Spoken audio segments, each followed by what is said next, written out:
Hello, I don't know what is going on with it's been a heck of a night. Professor Aaron, I am actually sending you this video individually because unfortunately I missed the Zoom meeting with my group for the Colin group, and so I will have to just send um this individually. I want to get credit for the project. There was a miscommunication on the time of the Zoom meeting, and when the Zoom meeting went commenced, I was in a work conference and I missed the meeting. There was just a complete misunderstanding with the time.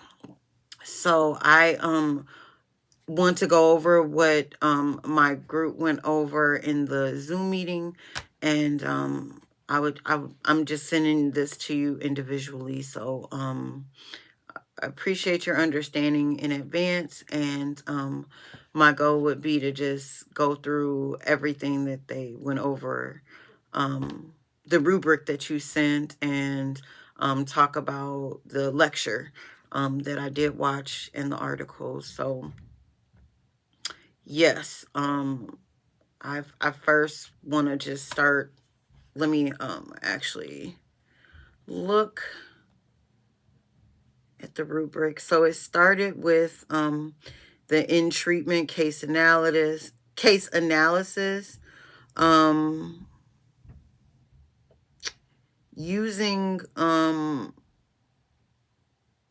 narrative therapy first, and I think I briefly talked about this in the treatment for forum with narrative therapy, just kind of based on what was talked about in the lecture. I know it talked about like racially how that has had some downfalls and some biases within that, but also between Dr. Taylor and Colin, I saw a lot of those like disparities just within um, their interaction, especially with it being the last session.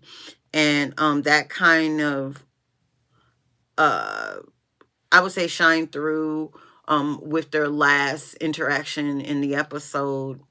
Um, of course, starting with the presenting problem, um, uh, what Dr. Taylor said was in this episode that, she was thinking that he might have been dealing with some narcissism, but according to the group, they said an inability for him to be honest with himself.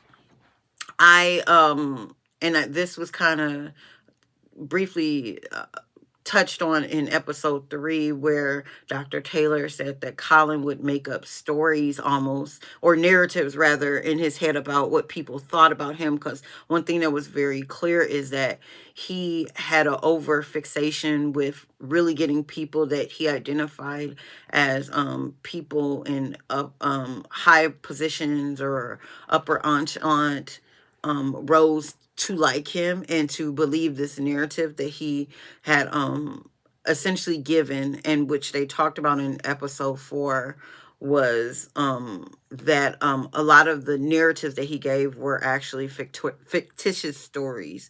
But to kind of touch on what you talked about in the lecture, how narrative therapy could actually be a positive, is if he created this story in his own words, which he kind of did in the episode, except for one of the kind of presenting problems is, as they talked about in my in the group, the inability for him to be honest with himself. So if he was able to tell his real story, the narrative of his real life, such as he's had these issues with breaking the law and essentially selling false stories of like what he does for a living in his businesses.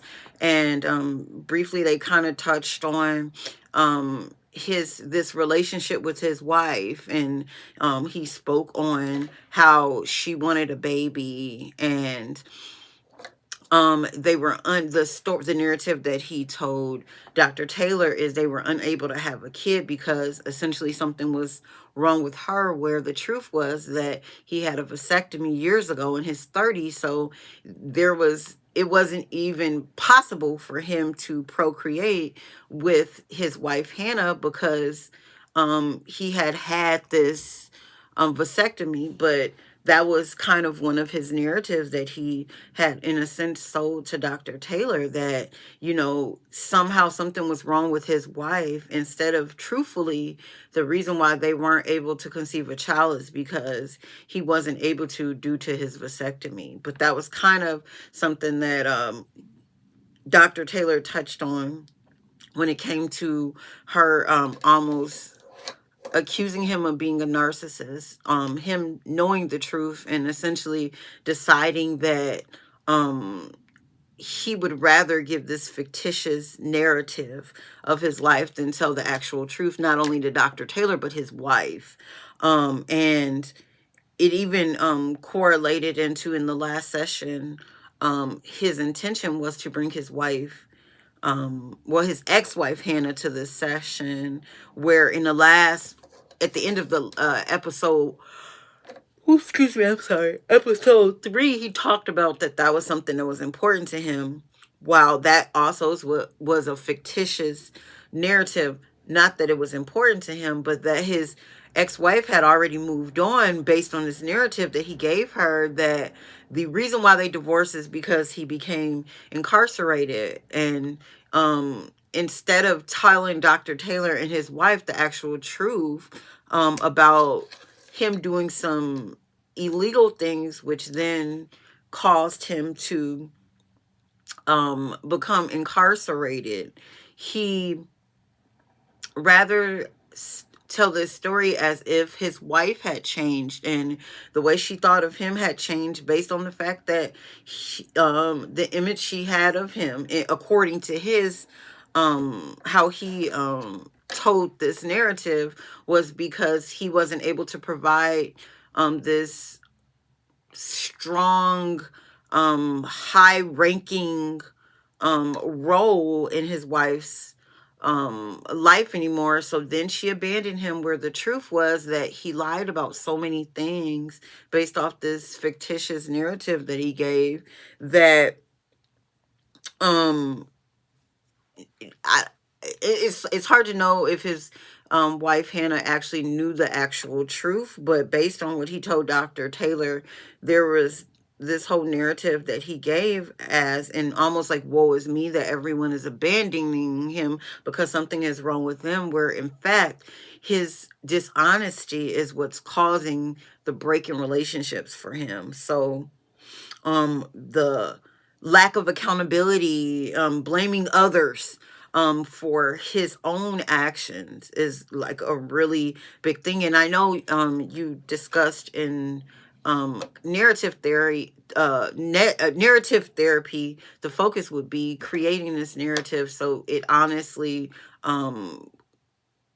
it what is the word I'm searching for? But it creates this kind of open dialogue to look at an event that could be traumatic, and create this narrative to almost maybe rethink, even healing in a sense, what happened. Because one thing that I can say is that, based on the way that Colin talked about the events that happened to him in his life, he seemed to have this idea that all these things happened because, in a sense, the world was against him, such as his wife. Like, he wasn't this person that she wanted him to be, and he lost everything, and that's the reason why she divorced him. Where in treatment 4, in the last episode, which was the closing episode, he actually wound up disclosing to Dr. Taylor that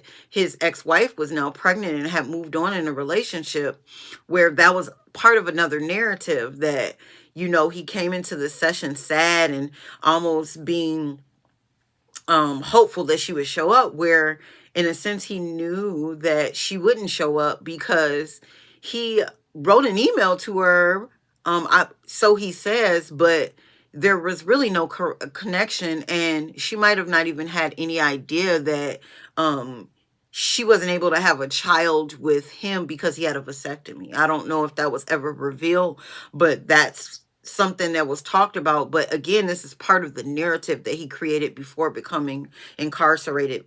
Very much um so as when he tells the story about how he got into the confrontation while being incarcerated, which later it was discussed that he actually provoked this inmate in this fight. Instead of making it sound like this inmate was this crazed maniac that was just looking for a fight, he kind of failed to tell his part that he actually completely instigated that fight based off his own personal feelings of what he was going through. And although the fight turned out to be almost deadly for him, um, just kind of telling this narrative that what happened in his head is what actually happened when you put the facts out there of how it occurred and the steps that led to that. The truth is he provoked this man to get in a fight with him, and it could have been it definitely seemed counterproductive, but it was definitely based off this story he had in his head. And although untrue, the way that he told this narrative as if the world is against him, that nothing's his fault, he's not able to essentially it's him being dishonest and lying about the events that happened to make himself look better and be in a higher esteem. As he talked about the last couple sessions with Dr. Taylor, he wanted her to like him, and in a way part of this narrative that he in these lies that he told is to kind of touch on the fact that he wanted her to like him so much that he was willing to lie and create these fictional stories to make Dr. Taylor believe certain things about him, which in turn I believe he thought maybe she would like him more because he had been through all these things in his life, and have some empathy and sympathy towards him because of the events that seem to be just happening to him. um the next phase, and sorry to be so long-winded, and that is the hypothesis. The pattern of negative thoughts that Colin was having, again, was based off foundationally this narrative that he created, which was that all these things are happening to him and all these people feel these ways about him because he is doing nothing at all, and people just want bad things to happen to him because they just want something bad to happen. They just don't like him for any reason, and all these problems that have come about are essentially someone else's fault. And that speaks into the inability for him to take credit for his actions, the inability for him to see himself and where he fits in the narrative, which is something that, in order for this to be a productive therapy for him, for narrative therapy to be productive for him, it will first start with the admittance of what actually happened in the role he played, which he um in a lot of ways did at the end of the episode. And he admitted that essentially he lied about what he told his wife. Essentially he talked about the role he played with in his job description, and he talked about the company and all this money he had, which again was a lie, because it was almost built on a faulty foundation. And it's all in the core of it all was his dishonesty. And it was counterproductive because he was not being honest, and the narrative that he was selling himself and really trying to sell to others was false. So it would be almost hard in a sense to move forward within a therapy like that until we can get to the core of why he feels that he has to lie. So when we moving forward, when we think of treatment goals for him, first it would start with it almost seems as if they needed like a fresh start if he was working with Dr. Taylor or anyone, to go over the things he talked about and get the actual truthful facts about um what really happened. For example, he talked about, excuse me, his wife, um and him having a vasectomy, and that's why they couldn't conceive a child.